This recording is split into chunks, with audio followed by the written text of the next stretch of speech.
Okay, Ethan. So you have worked with people and clients on both sides of the Atlantic. I'm curious, have you spotted any differences on how people approach website projects, like culturally or maybe work culturally, if one can say that? To be fair, not really. Like most of my clients, they're based in the UK and also in the States, probably mostly in the States. And I don't think that it really depends on their location, but mostly about like the type of clients that they are, or the size of the company, the industry that they are working on as well. So if we have also time zones is a big one. So if we have like to have like different meetings at the evenings or early in the morning, but not really. Like when we work with clients based in America or the United States, I would say they are mostly more direct, but because they are more like big companies, like they have like high ticket clients. The scopes are like more complicated as well. And those are like the typical clients that they just like, pay and let you do your thing. We just sync once a week or so. And then with more local clients, especially when they are in the UK, I'm currently working with some clients that they are based here in Manchester. The cool thing about it is like we can often go to their offices and we can work, in person, which is cool to say, to do nowadays because it's mostly like all digital. But other than that, I don't see any differences between if they are based in, New York or London. It's pretty much the same dynamic or the same process when we work with clients based on those different locations. Yeah, yeah. You mentioned like high ticket clients. How did you like get your first client or what are the high ticket clients like looking for if we talk about like website Webflow freelancers? So I always say the same thing, and it's potentially you have to be seen as the less risky option. Because at the end of the day, if a client is going to spend 10, 20, 30, whatever case on a project or a solution, they are mostly looking for security. So it's not really about creating cool animations or having awards or, like a really cool or spectacular portfolio, although those things help. It's mostly about communicating and understanding what's their problem that they are trying to solve, and then just trying to follow up with a solution. Because I recently had a call with a client and they were asking like if I could add along with the proposal some references for the website, right? Because they wanted to see the website with some level of animations and the visuals that they will get for the money. So if you pay like let's say 10K, this is gonna be like the reference that we get, and then if you pay 20, they will be like different visuals. And I explained to them that that wasn't really the case because a website it might have zero animation and perform amazingly for your use case. Because if you're looking for lead generation and conversions, that might work even better that like a crazy animation that it's maybe be underperforming and not getting like the work that you do need to be doing because it depends on the creative or the industry that you're working on or that you're targeting, right? Because if you're a creative agency, maybe those animations it helps, but at the same time if you're more like SaaS company or something that is not really related to creative, there might be something more related to communicating your messaging or like a B2B or something that there might be like a really complicated service that you provide. It's complicated to communicate that to your audience. So we have to understand how we can simplify that messaging. And maybe, it's not about like creating cool animations or crazy layouts and a lot of like GSAP and lotis and all those things. So yeah, I hope that maybe that understand, Yeah, yeah.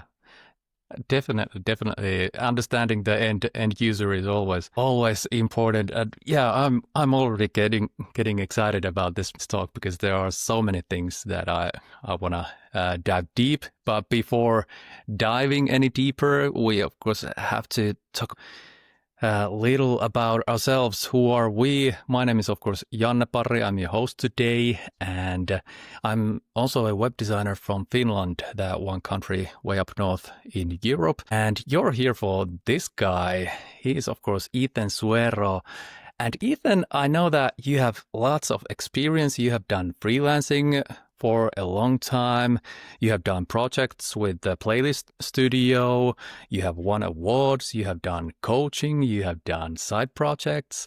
But I'm curious, what fills your calendar and your days like right now? Well, first of all, thank you for having me. I was looking forward to today.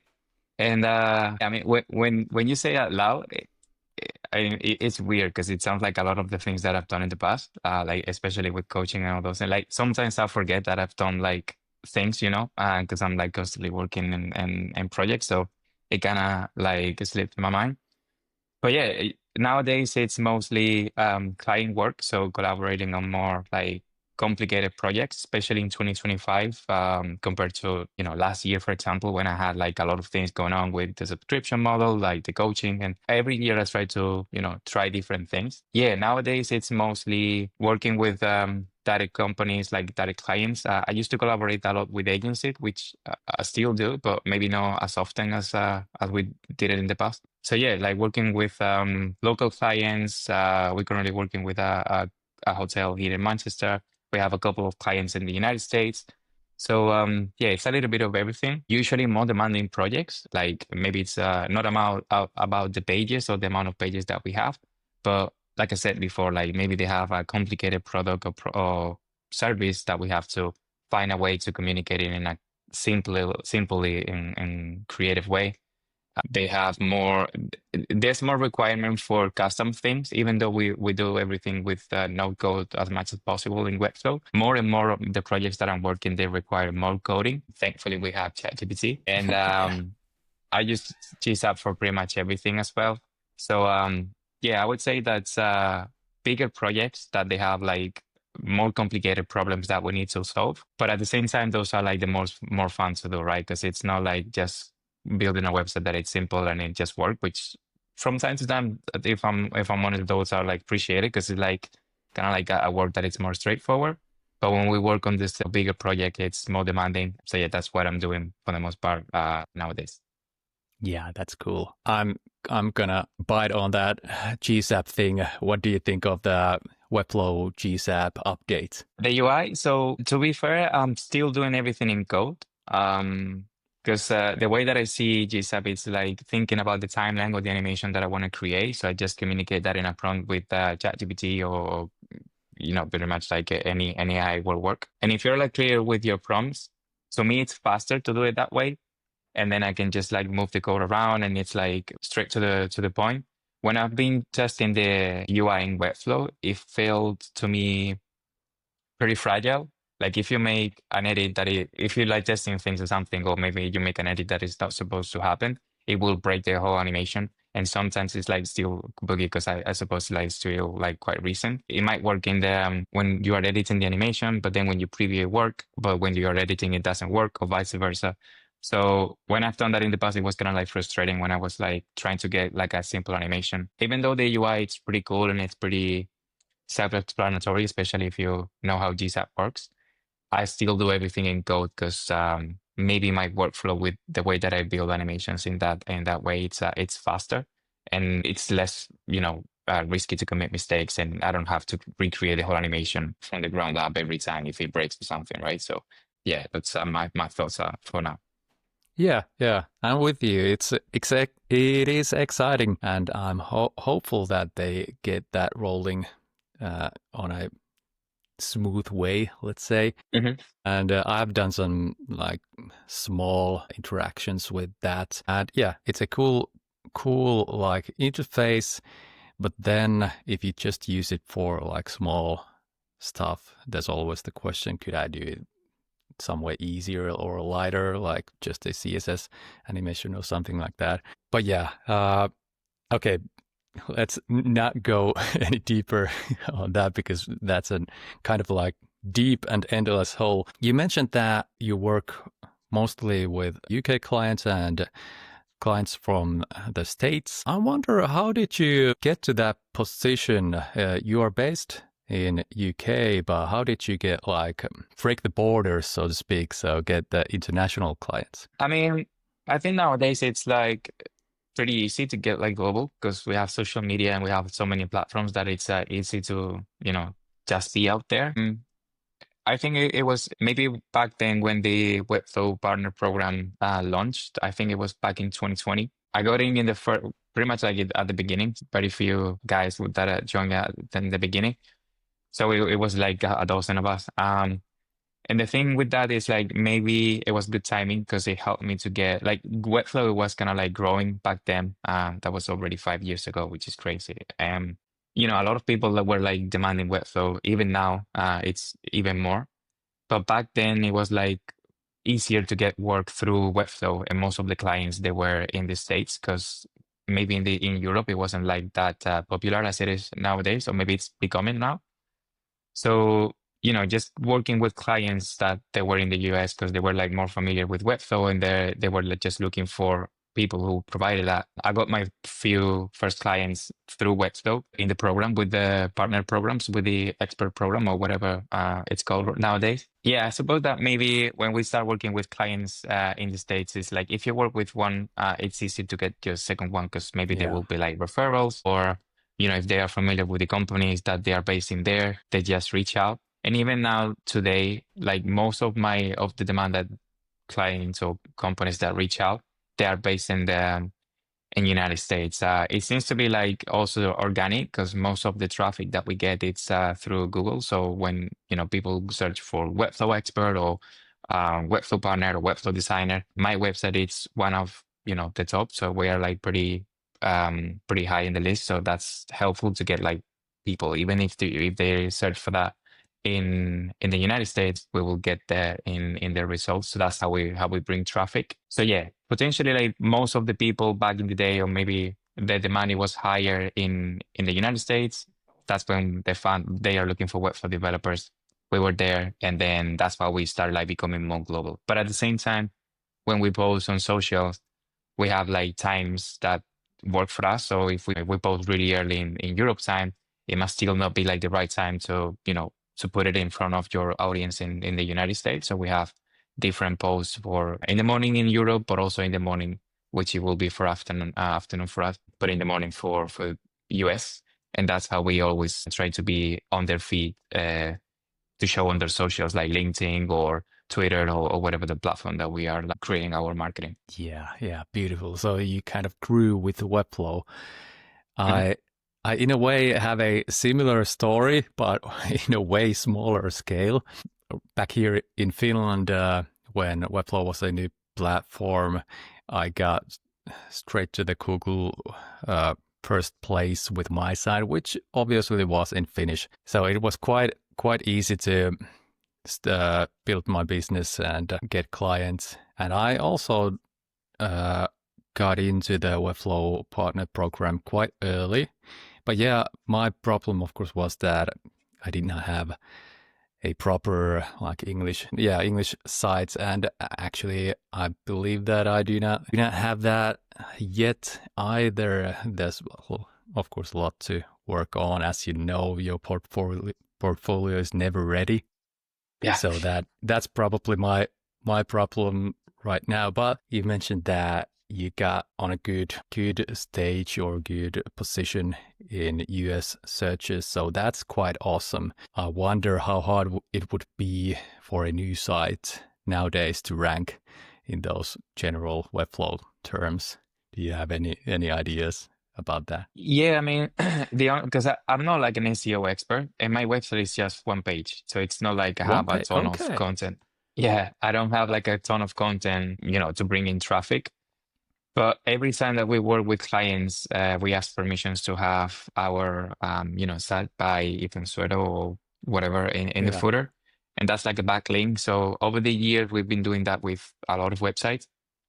That kind of helps your domain reputation to just like rank up in the list, but also like having the keywords on your site like Webflow expert or Webflow or digital designer, whatever it is going to be for that.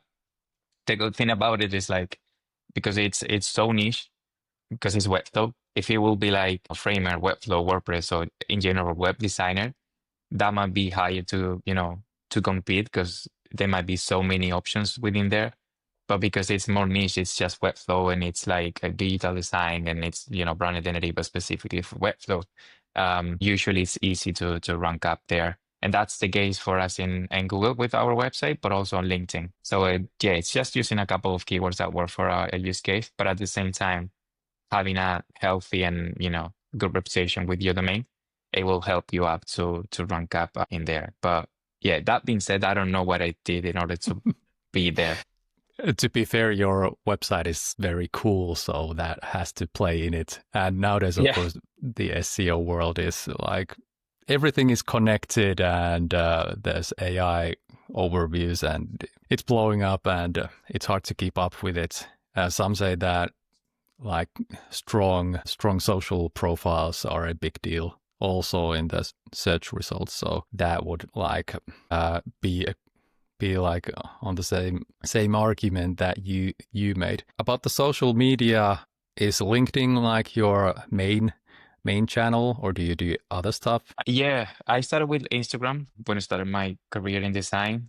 And I got to a point where I got almost to 10K followers, but I had no clients whatsoever. Because I think in some platforms you start to build an audience with designers, but you don't really bring in business, right? Which Yeah. it's something that I just shift my mind back in the day. Because I was like so worried, like I'm having like a lot of followers, but I'm not getting any clients. And on the contrary, we had some designers that maybe they have like 200-300 followers, and they were like really really busy with clients, right? So yeah, we moved to, or I moved to LinkedIn, and I started to post everything there. I started to connect with relevant people because that's the thing. In LinkedIn, I don't accept everyone who wants to create a connection. I always try to create a relevant network. So I'm not looking for quantity of numbers, but quality. Like if I'm connecting with a bunch of junior designers, let's say, that's cool for engagement. But at the end of the day, they are not going to buy from you because they are providing the same service, right? So what they are looking for is like to learn from you, which is good. But at the same, especially if you're looking to, sell a digital product or courses or things like that. But in my case, I wanted to target a specific client. So that's why I started to reach out to or connect with, decision makers or stakeholders who will do the hire or essentially were looking for the services that I was provided back in the day. And over the years, we've been creating like, good, a good networking at LinkedIn. But at the same time, like nurturing those relationships with your clients, like every time that we work with a project or with a client, I send a questionnaire to get some feedback about the experience. And then we follow them up after 2-3 months to see if we can get another questionnaire for case studies or to see how they are going on. And just keeping track of your leads, like past leads, current leads, or even the leads in the future. You just need to keep tracking them to see where they are in the funnel that you are getting. Because when I started, I was like just chasing clients all of the time. But then when I started like revisiting clients, like it's not like you work with a client and then when the website is done, you just do like a handshake and then just move on. If you give like a close relationship with them, you might have like extra work from them or even, like referrals and things like this. So that's how you can actually create like a relevant network, not just on social, but also with referrals and with other clients. And then those clients, they will refer you to other people, which they might be like a new connection on LinkedIn. And it's just like building a relevant network. That it might bring you more business. It's not about like building an audience, which it was never my intention. But it took me a while until I had to realize that that's how it works, at least for us. Yeah, yeah. It's kind of so obvious, so simple, but not easy Yeah. as usually. Like the main things, the best things are simple but easy. Let's drill or focus on that a bit. You started to build your network. Did you do like cold outreach, or did you just look for people who were like, what is it, like second tier connections or like natural Mm. connections? Or what did you actually do when you started focusing on LinkedIn? So it was mostly about creating content, but again, targeted to clients, like maybe showing your process or the past projects or something. Like we can do like a mini case study that we can share on social and say, hey, this is client A. They have like those problems, and we created like those solutions for them. And nowadays it's like it's a little bit of that, also like personal life because that always helps as well and like recording of kind of like scrolling. So it's showing kind of like the work in progress, like the end result as well, but also like results that we like the impact that you cause for your clients or like a quote or something like this. And then at the same time, we try to connect with people that are like relevant. So if I'm looking for a connection, like let's say a creative director on an agency that I really like to collaborate, maybe I will connect with them and we can start a conversation. Or maybe like a stakeholder on a company that I'm interested to work because I'm looking to work with people that it's in the AI space, something, right? So whatever the industry that you're interested in, if you like keep connecting with people in the same niche, at some point your content is going to be noticed, and then that's how you can start a conversation. Because yeah, I get like a ton of requests from designers and random people as well, not just in the design space, that they might not be relevant. So when I started in LinkedIn, I was just accepting everyone. But nowadays, I'm more like picky with the people that I like to connect, because otherwise you might just like get in a network with people that is not really relevant or might not like bring business. Because Yeah, that's the yeah, thing. yeah. It's not like building an audience. Like if you want to build an audience, that's cool. But we have to think that we're just building a business, so you have to connect with people that it's relevant. It was pretty funny because when I had shifted my mind on Instagram, my girlfriend was like, "Why don't you follow me on Instagram?" And I'm your girlfriend, right? So even friends are things like this. And it's like, because this is for work. So I don't have to follow. If you want to do those things, just create like a personal account. But if you have your business account, you have to follow the people that it's relevant, even if it's in Yeah, within yeah. your circle or your family. It's not about friends or family. It's just like, building a business, which is like the goal in that sense. Yeah, hopefully that was not a big issue. Yeah. And I believe nowadays LinkedIn has like your connections and followers. So you can like, kind of like follow Yeah. some sort of influencer if you just want to follow, and then the connections are a different thing. But yeah, you Hmm. gotta be mindful on how or for who you do your content. I've been Yeah. thinking of that too. It's quite common to on basically every field where you have like people who know stuff. Are you like doing the content for your like peers or for the customers?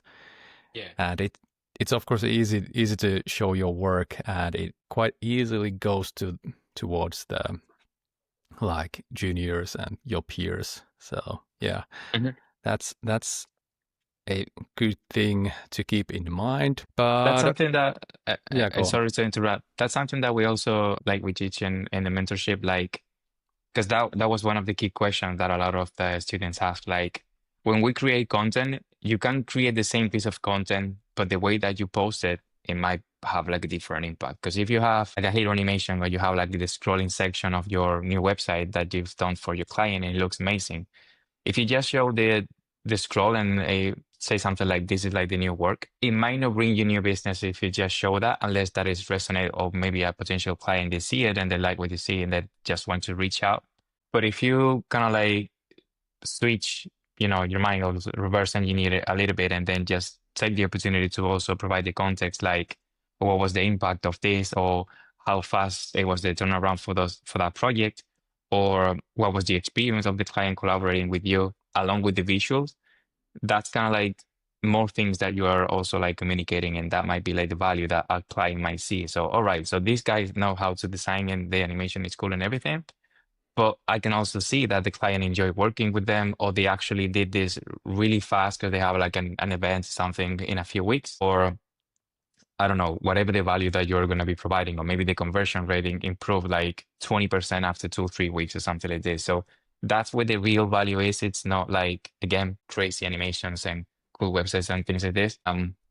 Because even some clients, they don't really care about those things. I'm currently working with a client, and it's like it's pretty easy because he's like just approving everything, and he's like just fully trust you do you, and just focusing on the results. So and other clients, they are more like, but we want this animation because it looks cool. But maybe it's not like the right animation for you because it's just animating for the sake of it, right? Like every animation or Yeah. everything that you do on your design, it should have a purpose. It's not just because it looks cool. So yeah, when we create content, we also try to communicate the value of the collaboration or the impact that the deliverables, because it's not just about the deliverable, it's about the whole experience. So if you kind of combine that with good work, it's gonna create like a bigger impact compared to just showing, hey, looks how good this looks, or how cool this is, right? So yeah, that's kind of like a little nuance that I also mentioned on the mentorship to these guys. Yeah, we're gonna circle back to the coaching things, but that's a very helpful tip, and I should do that more myself, just to like think of who are you writing this, and if I have a good visual, the text part, with the text part, I can like actually focus on the actual client. And of course, LinkedIn is way better for that than, let's say, Instagram. But you mentioned the age-old, let's say, fight between like conversions and the visuality. So could you elaborate on how do you find the balance? I know that you do also this very cool, very interaction heavy site. So where do you find the balance on the results or hard numbers and the cool stuff you want to put on a site? So I think it depends on what's the goal of the website. So if you're working with, let's say on a website for Typeform or like a SaaS company in a similar way, right? Maybe a lot of animations, it might be not the right goal because you're kind of like creating a distraction. So that's where you have to kind of like measure it. Is this animation providing any value or is it just a distraction, right?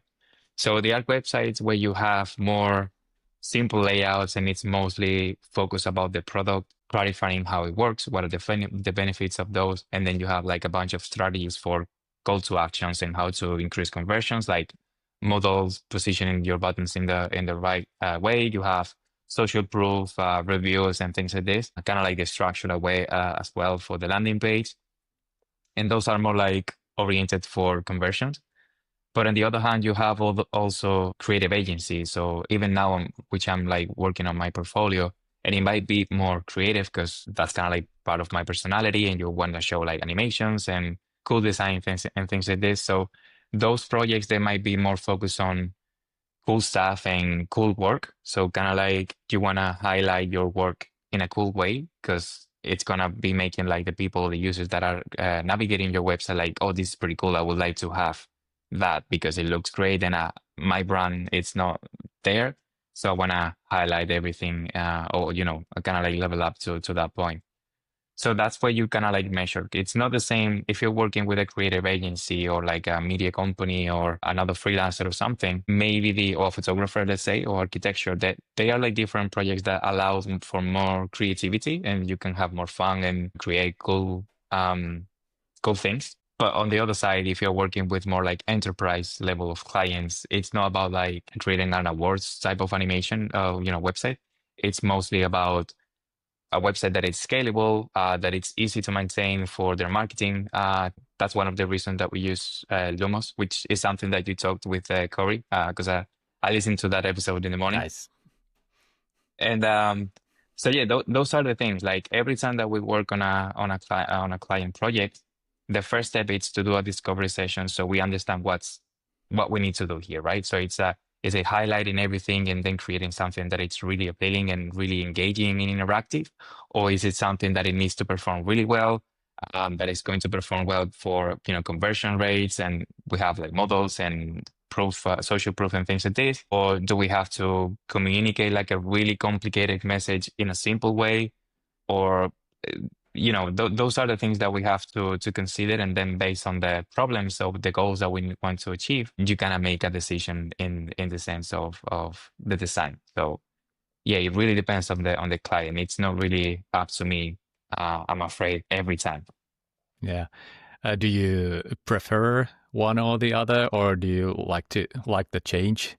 Do some projects with more interaction heavy stuff and then those maybe enterprise projects? I mean, it's always more fun to work on projects that are more creative because you can have cool things and then you can explore and really have fun with design. Enterprise projects are like really, I wouldn't say boring, but it's more maybe straightforward and it's more like safe in a way that, it's a website that it needs to perform. It needs to be easy to scale, so people can keep adding pages and components on their own. Maybe you kind of work with them more as on a consultant level. While if you're just working on a website that it might be a portfolio or photographer or architecture, things like this, it's more like creative, right? So yeah, I kind of like to have a little bit of both. Because if I want to switch, I just work with creative and then explore and have fun with animations. But at the same time, you have like more conversion and data and metrics, like you can just focus on those things. And I'm like really geeky, especially working now with Lumos where you have components. So I'm like always trying to get a component that it's, a system that it's easy for them to maintain. So I always like to work with components in that way so I can create. It's kind of like building Legos in a way. So you have to define everything on your own in the simplest way for them because you just have to think that they might be non-technical people or maybe not really, really good versatile with Webflow. So creating a system that it's easy to scale, even though it might not have like really spectacular, but it's something that you can just drag and drop and create like a whole page in like 5 minutes. That's like really cool as well. So yeah, I kind of like both ends when I'm working on projects. Yeah, I definitely know those nerdy kicks one gets when they build something cool, something cool with components or something like really scalable, or of course get some like high conversions. That's always nice to hear when a client says that, yeah, this is working pretty well. So Mhm. those are awesome things. About I gotta ask a small geeky question about components. Do you aim for all your components to be like one component that can do everything, or do you find yourself doing like small little versions of the same component but in different instances or in different components? I think it depends on the use case. So yeah, if you have a section that it might be unique, we just have this section, it's going to be a component that maybe they want to reuse at some point in another page. So I would turn a component. But then you have maybe a component where you have like your typical header, paragraph, a couple of buttons that is more like global and it's something that you're going to be using like a lot of times or even cards. So it's something that you can just have your grid and then you put like your cards in the slot so you can keep adding more. Also thinking about how it works with the CMS. So they are like really different, many different levels of components, more like big components where you have maybe like a full section of things like, your footer or navigation and things like this.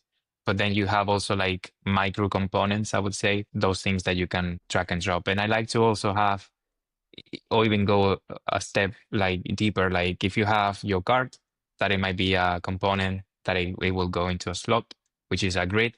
But then even inside the card, I will put like another slot, let's say for your icon. So if we have 20 icons, I will turn all 20 icons into a component as SVG so they can actually drag and drop. So you can Yeah. keep building.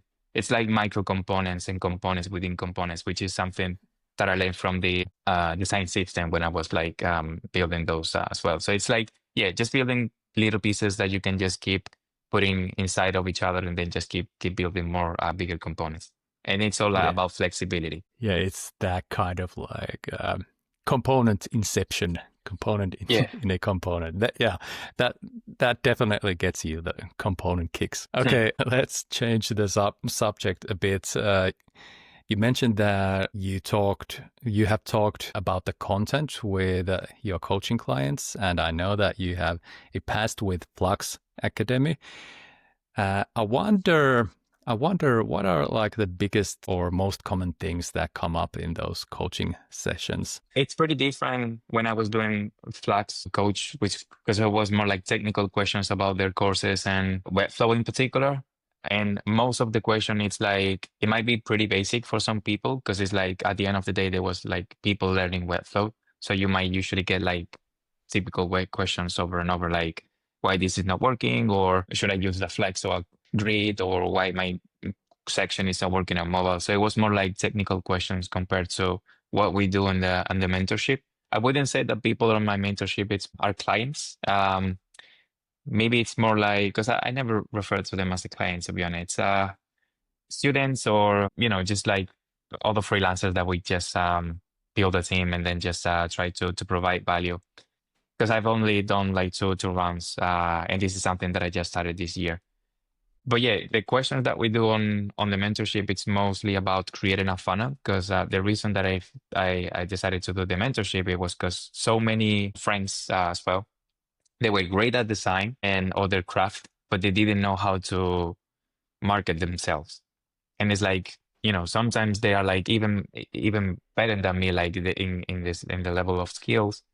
But they don't have like any clients. And the thing is like maybe they don't know how to sell themselves or how to jump on a call with a client and be comfortable selling, right? Because one of the things that us creatives, we are really good at creating things, but we really suck at, selling. We don't really know how to sell. That's something that I've been learning for the last few years. And based on my experience and the things that work with me or for me, those are the things that kind of show on the mentorship. But also, like, I try to give everything, like even my contracts or proposals, so everything that I do or that I can do to help them out. That's what I usually do, and it's something that I started kind of like a test. And because it wasn't really about the money, I tried to make it, as cheaper as possible, but worth it as well for the time that I'm investing in it. But it's really, really cool to see when you, after a mentorship or something, they kind of like share a quote or review of something on LinkedIn, and they share the experience, or even they got a client. Like some of the guys, they were like, "This is like my biggest client that I have in my life. Like it's like 5K or 60K or whatever, and you kind of help me." And to that, I'm not taking the full credit for that, but I like to think that I help them in a way a little bit to get there. So it's always great to see like it's working for them, and I'm always happy to see people grow, especially when you're kind of like a little bit of part of their journey. Yeah, that sounds awesome. And about the funnel, yeah, I have a marketing background, but although or despite of that, I do not have like proper funnel to set up. Luckily, I get my clients, enough clients for myself from, well, they probably come from the search results on a Finnish search results, but now I'm thinking of like trying to get some, well, of course, bigger clients and maybe more like international clients. But I totally know that a proper funnel would bring, of course, clients, but so much peace of mind if you know that you have a machine that if you put something in it, like try to get some leads on a certain percentage, something goes out or comes out. So that would be a huge asset to have. And yeah, for some reason, quite a few people know that, but as I said before, those not easy. Those simple things are not easy. So I wonder when I'm gonna be able to say that I have one proper funnel. But yeah, how's your funnel doing? Is the LinkedIn? Well, you mentioned the SEO results and LinkedIn. Are there any other like inputs to your funnel? Yeah, so we don't, or I don't really do. I say we because now I work with my partner as well, so it's kind of like we, because we're two. Yeah, But yeah, it's I've never done like outreach. Most of the marketing that we do it's inbound, so pretty much like sharing your work, and that's something that a lot of people say like share your work, and then you will get clients, which is true in a way, but at the same time it's not just that because if you just share your work, you just like selling work, and then maybe nobody's knocking, all right, or even when you get a call, what do you do on the call, or what do you do after the call? Where if you lost that client, where do you lost it? Because they booked the call, so maybe your work is great, but maybe it's the call wasn't great, or it's the proposal not great. Those are the things that we've been like refining over the last couple of years. Because if you lost a client but you don't know where they were lost, it's kind of like with an e-commerce, right? Like the checkout experience, where it's like the yeah, abandonment of the client is happening. So this is the same thing, and then you can iterate and then refine that step in the funnel to keep increasing your win rate for client acquisition. So those are the things that we usually or barely track as designers or freelancers in general. But once you start doing that, you will see like a massive spike because if you know where your problem is or where it's like you're losing your clients, if you just fix that, maybe you might be getting like a ton of work. But if you just like, I'm not getting clients because I'm just having the call with them and then just as disappear. So maybe the problem is with your call, maybe it's with the proposal. So what's the stage that you're losing them? Try to find them and then, iterate or just try to refine as well.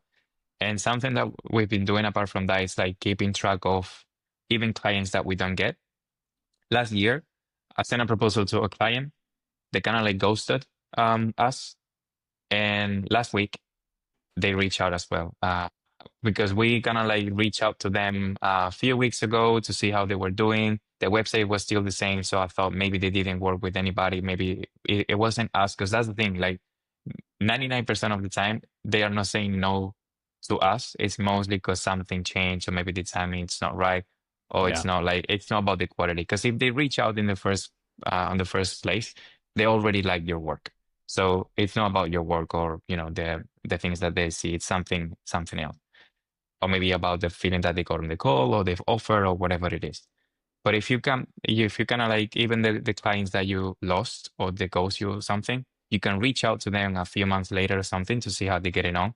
And maybe you can recover that conversation. And that happened with this client, which it's now a client. So those are the things that we often don't do. It's not just sharing your work. It's also meaning having a funnel and steps that you can keep track and then keep improving and see where you're actually losing clients so you can refine and then improve your process. So increase your win rate. Yeah. Yeah. Like follow up is obviously important. Mhm. And there might be some other smaller opportunities like responding quickly to inquiries or something like Yeah. that. But let's say that we got our funnel working and we get a ton of clients, and then we are tempted to go from freelancing to agency model. And I remember listening to uh, one early Webflow podcast where you said that you probably don't want to go for the like uh, agency model because of course the style of work differs so much. So you like to do the design, you like to push the pixels. That's of course way in the past, probably about 3 years. What do you think of I would the say both. freelance versus agency? Yeah, I think that episode like 2019 or so, or 2020. It's like it's really, really old because I was like just starting. But yeah, it's still the same. It's just me. Well, now me and my partner. So we're kind of like been rebranding some things, even though I'm going to still position myself as freelance. So because the branding or the positioning that we have, it's usually my name, and people go with us because they like my work and they like to work with me. So I would say that's going to be the same thing. And I don't really like, even though I try to build a team, I don't really like the hiring process or manage other people because you start like becoming more like an art director compared to the actual designer. And I still like to be involved in those things. If you want to grow, probably that's the route. If you want to take, you can only take as much, right? If you can take like 5 projects, 2 projects, depending on how many you can take, in order to take more, you need a team. That's the only kind of like way to grow.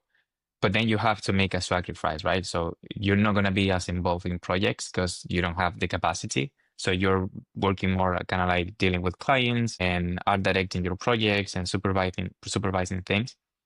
But that's something that I don't really like. And I tried in the past that didn't go well. So for now, it's just me. Sometimes I'm kind of like building a team with contractors that we usually rely on to support with projects when the demand is really high. But for the most part, when I work with clients, it's going to be me. For design, 100%. And then for development is when I'm starting to kind of build some network with other developers, which I've done for the last couple of years, and it went well. That's the thing. It's still freelancing, kind of growing in a little in a way because we have kind of like a team. It's not full time, but working with other people. Maybe rebranding from freelancer or just Ethan Suero to more kind of like a small studio, boutique studio, because now we had kind of have a team in a way. Even though kind of like the face of the brand still me, not to be a narcissist or anything, but it's because people. It's Yeah, like yeah, yeah. usually reaching out because of the name, and that's kind of like the positioning that I've been building over the years. So yeah, there are like different models. Like there are a lot of agencies that it's like one single man or woman, and they present themselves as an agency because a lot of clients they like to work with agencies because it's like it's more safe. Freelancers are like cheaper or more, easier to get, or the work it's not going to be as great. But that's not usually the case now. I would say that most freelancers nowadays they are perform even better than many agencies for half the price because we don't have to pay for offices or a huge team or something. So I think that the future of the creative space is going to be more like collective of people who do good work, and that's been the principle with for me and good friends of mine like Julian Rotondo, Frankie Margot as well. Like it's like Pentagram, right? So they kind of like present themselves as an agency, but at the end of the day, they are like a collective or creative. And then you get a client, You need like developers, motion designers, graphic designers. You just assemble the team, get the scope, and then to cover the scope, and then you just work with these people. So you don't really have to have people in-house. It's a good network that you can just rely on, and then just assemble your team to collaborate on that project. Yeah. I've also seen few people, few friends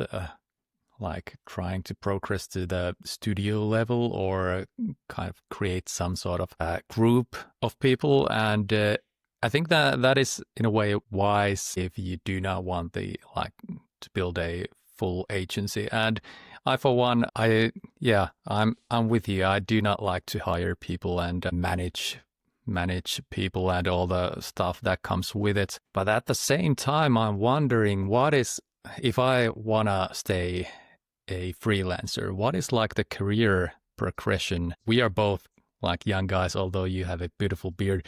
We have a lot of career ahead of us. So, of course, people want to see some sort of like progression. I do not want to do same sort of stuff 10 years from now. Mhm. But if I'm a freelancer, what could be like the end goal or end goals for my career? Maybe a bit of mentorship or something like that. What is like the senior designer role for freelancer? Any thoughts on that? Yeah, so I think that really depends on what you like to do. Because a lot of people, they just stop doing client work and they do like courses or digital products, or a lot of people, they are moving now to SaaS and building softwares because they don't want to be doing any more like client work. I enjoy client work because that's like the thing that kind of like keeps me going. And I'm realizing that mentoring, it's also something that I like. It's not something that I will do full time because I like to, again, keep mixing things a little bit. But yeah, and then in the sense of quality or the projects that you do, maybe it's like you're going to be collaborating with more complicated projects. Because when I started, I was just doing a website for a local business or maybe a freelancer that I was just starting out or, a small photographer or something like this. As you grow or as you keep working with clients, your skills are going to be better because you're going to be delivering better work. Your prices are going to be raising as well.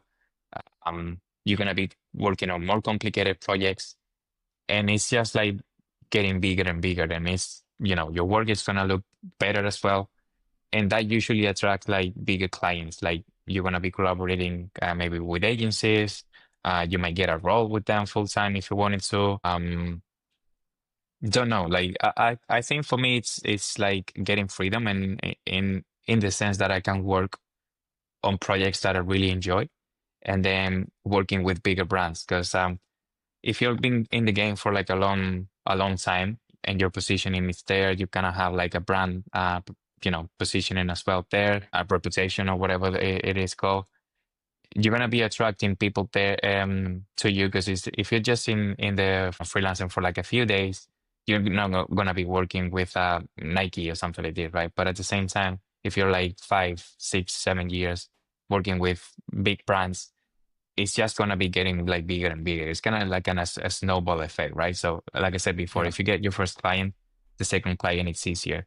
So after 5 or 6 years, if you keep refining your processes, like getting a better process, getting a better portfolio, bigger projects, more complicated projects, collaborating with other people as well, not just doing yourself everything, but also delegating the tasks that you don't like to do or know how to do, you're gonna be creating better work, and then that's how you attract like bigger clients, bigger budgets, and deciding who you want to work with as well. So yeah, I think that's where I like to be. I would say that I'm currently there.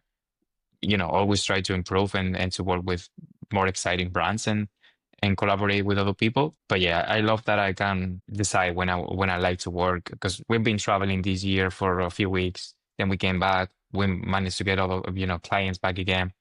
So that's kind of like the freedom in the life that I really enjoy because I can decide whenever I want to work on or what I want to work, and that's kind of like the goals that I wanted to have. Yeah. And that's like true. It does not your role does not have to change. The quality of work can be the like progression, Hmm. and that is fine too. And I believe when people jump onto the agency bandwagon or try to build their own app or something like that, they are usually not like looking for the style of work that they like to do. They are looking for something easier or something that they can not attach, like unattach themselves, or like they are looking for something passive or easier to do. And of course it's not always easy. When you're doing an agency, you have to manage. When you're building an app, there's a lot of stuff to do, like developing and marketing the app, and who knows, will it work and so on. So maybe it would be just wise to like focus on the client work, because it is actually quite good. It pays the bills, like you can get new clients, the clients change, I mean. And yeah, you do not have to wait for the money. If you are building, let's say, some sort of influence business or app business, the money comes, if it comes, way down the line. So actually client work might be quite good choice. Okay, but of course, when you do things long enough, you are tempted to try, and you should try new things. Could you tell a little bit about Onit and what kind of project was that? Sure. So Onit was last year when the subscriptions kind of like took off because a lot of people were doing subscriptions and things like this. So we wanted to give it a go. I think it's been on for like a year and a half or so, and it went really well. The reason that I was like on it and it was not like just me offering a subscription service is because I wanted to separate it in a way. Like it was kind of like a branded service by Ethan Suero. It wasn't an agency. But then I realized a lot of people, they were like thinking Ethan Suero is the owner of Onit, which is an agency. So there was like a lot of confusion in that sense, right? Yeah. So it was like you're not a freelancer, but you also have this agency, right? And it wasn't the case. So I wanted to separate things, and it didn't go as I expected to. But other than that, like it went really well, really profitable for like a year and a half. The problem is like at some point I was getting so much demand for fixed projects that I didn't have the capacity to onboard anybody else on it. At some point we have like 3 people subscribe because that was like the limit. I started with 5 and then I had to go down to 3. And then when I got 2, because people kind of like pause and then they cancel because the project is finished, I decided to not onboard anybody else other than the 2 that I had. And then the moment that those finished, I decided I was like thinking like, should I take, on it to the next level and maybe focus more on that, or should I just focus on fixed projects? So I had to think what I enjoy the most. Like subscriptions are great because it's like it's secure. Sometimes it's easy work, but you're like working on the same project for a long time because it's mostly like maintenance and adding more pages and things like this, right? So it might be repetitive at some point, although it's it kind of build security. So the goal for like a year and a half, it was like I'm gonna focus on 1 to 3 projects fixed, and then I have the subscriptions as well. But yeah, it wasn't like as a plan. I was getting so many projects, like demand projects that I had, so I couldn't take them because I was like having also subscriptions. So when everybody like paused, I just decided to shut it down because it's like this is cool and everything, but I wasn't like promoting anything for on it. I didn't have the time to manage it anymore and to scale it. So yeah, I just decided to tone it down. With the rebrand or with the website that we're doing, I might offer subscriptions as a service, which is always being a retainer in a way. So subscription is more like a fancy word now for retainer. So we might still do those things in a different way because you can work with a client, build a website for them, and then you can create a package to keep working with them. Maybe not as the way I was doing with On It, but under the umbrella of still my name, Ethan Suero, whatever it's going to be. And then not just separate both services. It's just like another service that I do, and it doesn't have to have a different website or different service or anything. So yeah, I just decided to let it go, and then maybe we just wrap everything under one name, one website or whatever, which it could be also like including the mentorship. So yeah, that's one of the goals that we're working on the new website. It's not going to be just one page anymore because it's just focused on the projects. The new website, it will have an area for the mentorship, for retainers, or for other areas as well, because it's going to be more like a bigger site. So that's one of the reasons that we wanted to switch to a studio, because over the years, I've been trying so many things. And now that I know what I like on this site, I'm gonna just package everything into one website, and then I can just have pages for every section or every area or services that I'm gonna be doing. So Okay, yeah. yeah, That's interesting because you mentioned about Onit there was some sort of like misunderstanding on is it an agency and your name was attached to that, and I hear that you have thought a lot about your personal brand, and could you elaborate on how you're gonna use it or morph it into this new brand, the studio brand? Any thoughts on that? you mean on it or the subscription level or what in particular? No, your like personal brand and the studio brand. What are your plans with those? Yeah, so it's always been Ethan Suero. Even legally, the business was Ethan Suero Limited at some point, but we decided to change it to Suero Studio last year. And now from whenever it's ready. So I started working on the site, but it might take a while. So it will be like Suero, and it might be more like branded as a studio, and that's one of the reasons that I wanted to do it like this way, because we are more like a collective now, but at the same time offering more things. It's not just client work. It might be like also like the packages for the retainers, which it might be what it was on it. It's gonna be now this area on the website. Also creating resources for designers as well as the mentorship.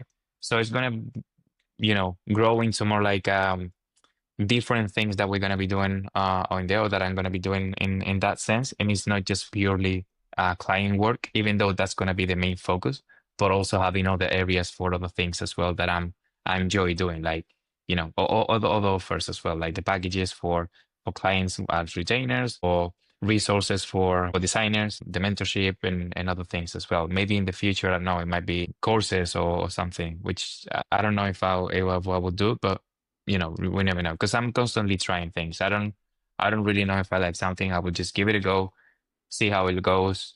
It might work, but maybe I don't enjoy it, so I don't do it. And that's the thing. Even if something works, like on it was working, but it was like a lot.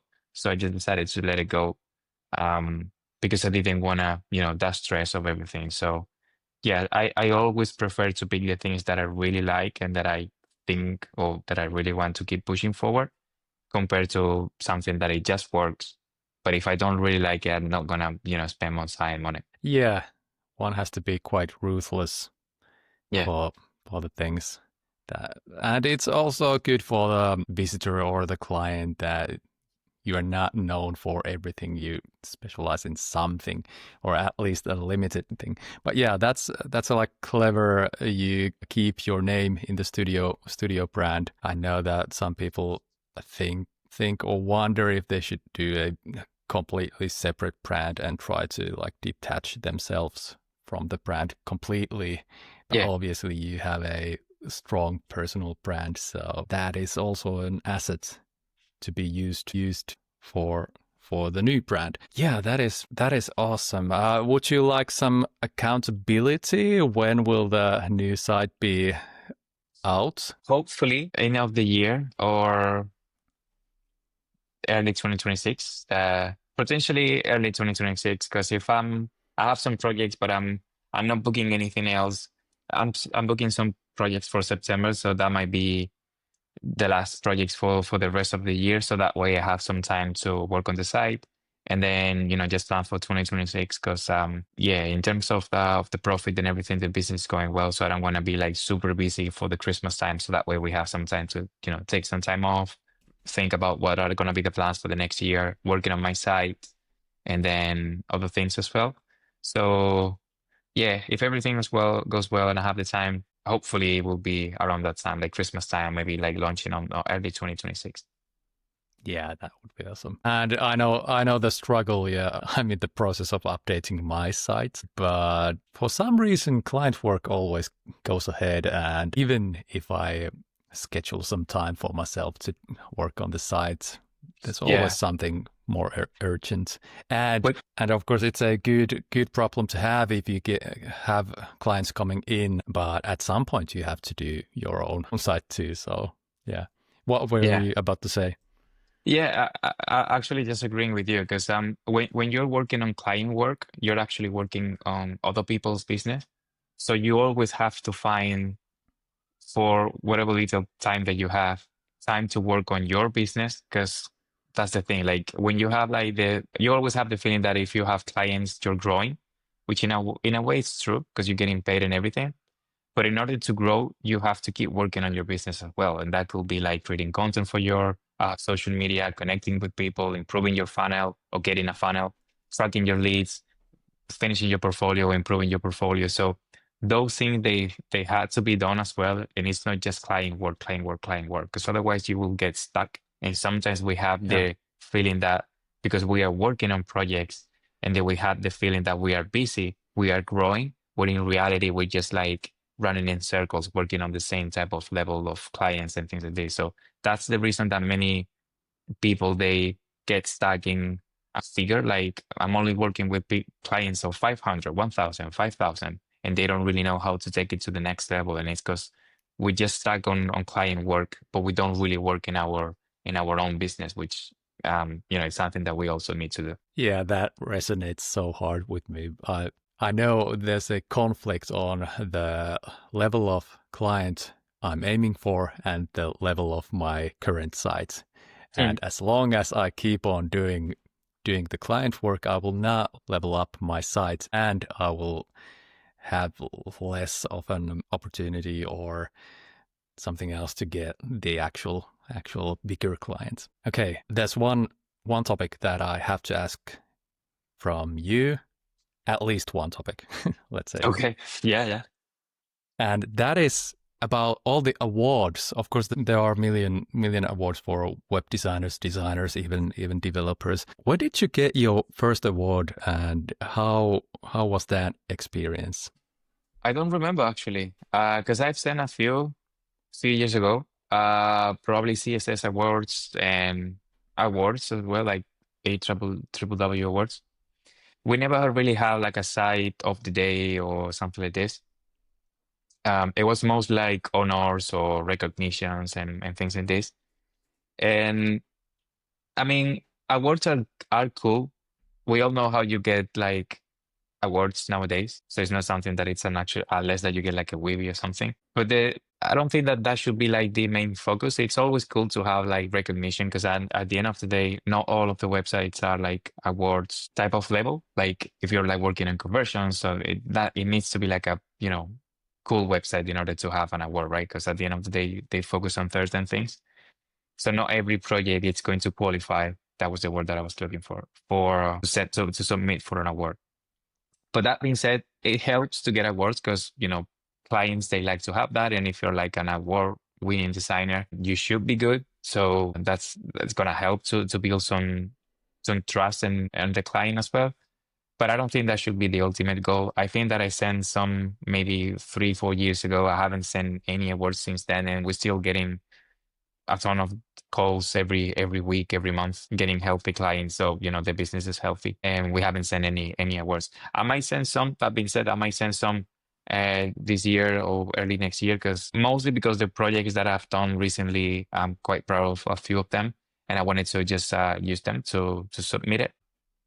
And it's cool when you post on awards or something like this, like over the first couple of weeks or something you might get some traffic. So it's always good to get some traffic onto your site. But apart from that, I don't think that they don't really add like a lot of value. At least that you are like already really good position like Ilya or Dennis, which every time that they have a website, they are in awards and they are site of the day or, developer of the day or whatever. And they are always top of their site. And that brings like a ton of traffic. So yeah, because they are like already owning the platform in that sense. So yeah, it's cool to have awards. It helps in a way, but if you don't have awards or something, you can still do amazing work. I know that amazing designers that they do crazy work and they don't have really an award because they didn't submit it. So yeah, I don't think that should be.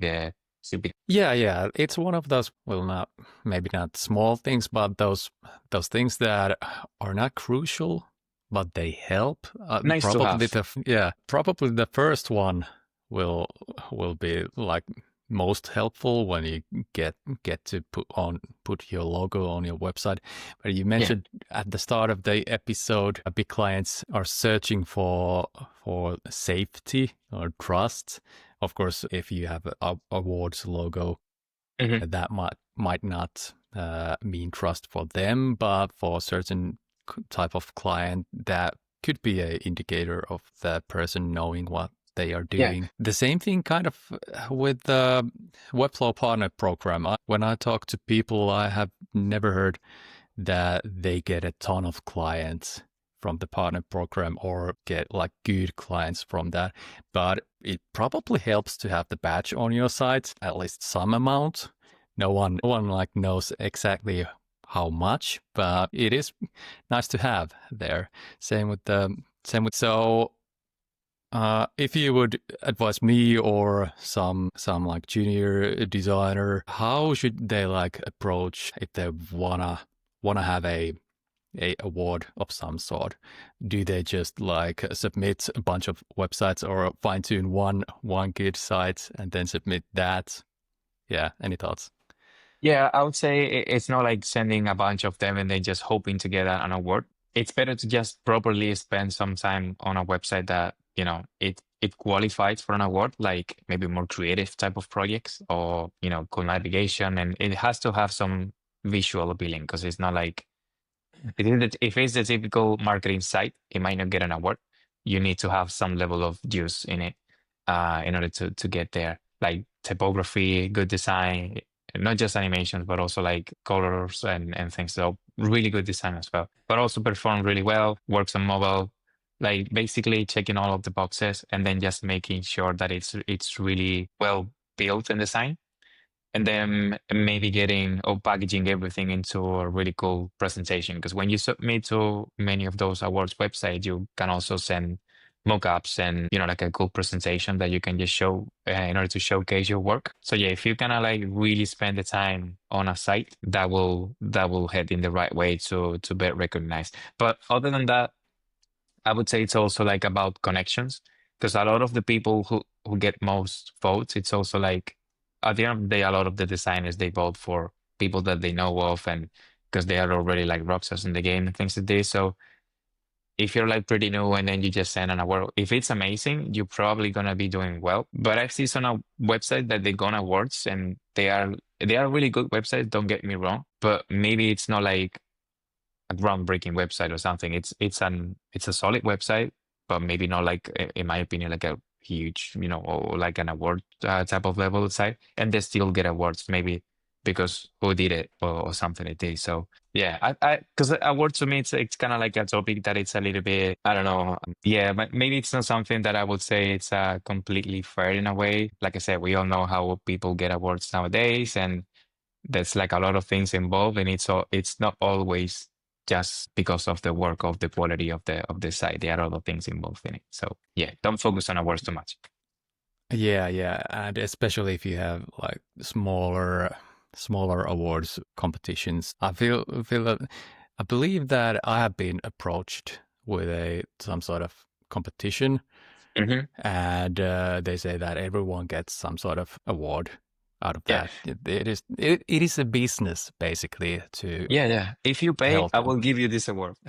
Yeah, yeah, that is a bit weird, but Yeah. yeah, we do what we do to get by. Okay, those were like my biggest questions, but there are.